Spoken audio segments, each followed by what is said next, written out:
ഇത് നമ്മൾ മീനച്ചാർ ഉണ്ടാക്കാൻ പോകണം. നിങ്ങൾ പല രീതിയിലുള്ള മീനച്ചാറുകൾ കണ്ടിട്ടുണ്ടായിരിക്കും.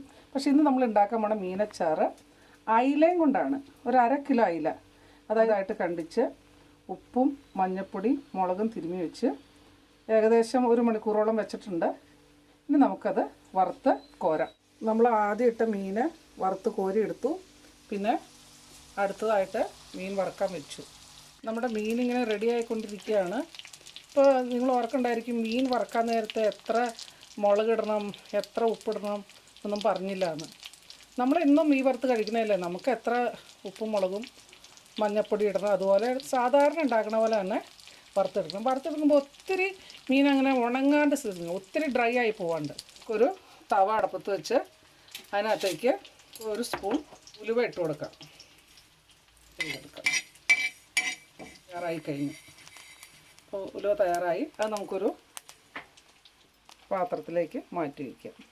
1 സ്പൂൺ കടുക് ഇട്ട് കൊടുക്കാം. അതുപോലെ തന്നെ റോസ്റ്റ് ചെയ്തെടുക്കണം. നമ്മുടെ ഇത് റെഡിയായി കഴിഞ്ഞു. നമുക്ക് റെഡിയായ കടുകും കൂടെ നമ്മൾ ആ ഉലുവയും കടുകും കൂടെ ഒന്നിച്ചൊരു പേപ്പറിലേക്ക് ഇട്ട് കൊടുത്തു. നമ്മൾ മീനെല്ലാം വറുത്ത് വാങ്ങി മീൻ റെഡി ആയിട്ടുണ്ട്.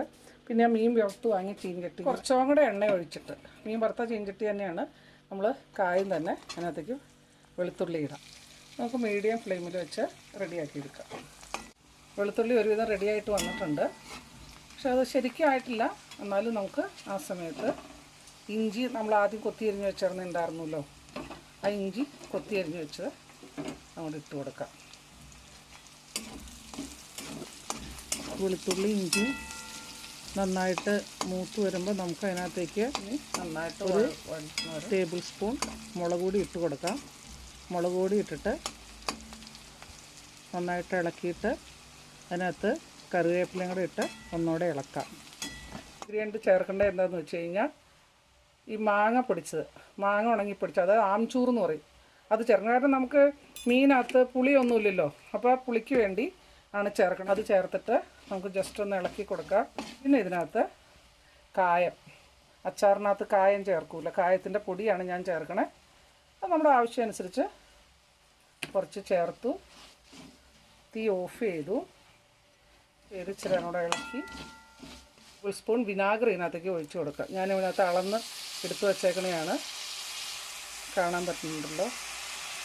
2 സ്പൂൺ വിനാഗിരി ഒഴിച്ചു. നമ്മൾ തയ്യാറാക്കി വെച്ചേക്കണം മീൻ ഇട്ട് കൊടുക്കാം. നന്നായിട്ട് ഇളക്കി. ഇപ്പം നമ്മുടെ മീനച്ചാറ് റെഡിയായി കഴിഞ്ഞു. ഓൾറെഡി നമ്മൾ ആദ്യം ഉപ്പ് ചേർത്തായിരുന്നു, ഉപ്പ് ചേർക്കണില്ല. ഇനി അഥവാ നമ്മൾ ടേസ്റ്റ് ചെയ്തിട്ട് ഉപ്പ് ഇച്ചിരി കുറവാണെന്ന് തോന്നുകയാണെങ്കിൽ ഇച്ചിരി ഉപ്പ് മോളികൂടെ വിട്ട് ഇളക്കി കുപ്പിയിൽ അടച്ച് വയ്ക്കാം. ഇതാണ് നമ്മുടെ അച്ചാറ്. ഇതുണ്ടാക്കിയിട്ട് ഇത് 1 കുപ്പി കിട്ടിയുള്ളൂ. 1/2 കിലോ അയിലയ്ക്ക് ഉണ്ടാക്കിയിട്ട് നല്ല ടേസ്റ്റാണ്. ഞാൻ ടേസ്റ്റ് ചെയ്ത് നോക്കി. അപ്പോൾ ഇനി അയിലയൊക്കെ വില കുറച്ച് കിട്ടുമ്പോൾ ഒരു 2-3 എടുത്ത് ഇതുപോലെ അച്ചാറിട്ട് നോക്കുക. Okay, by.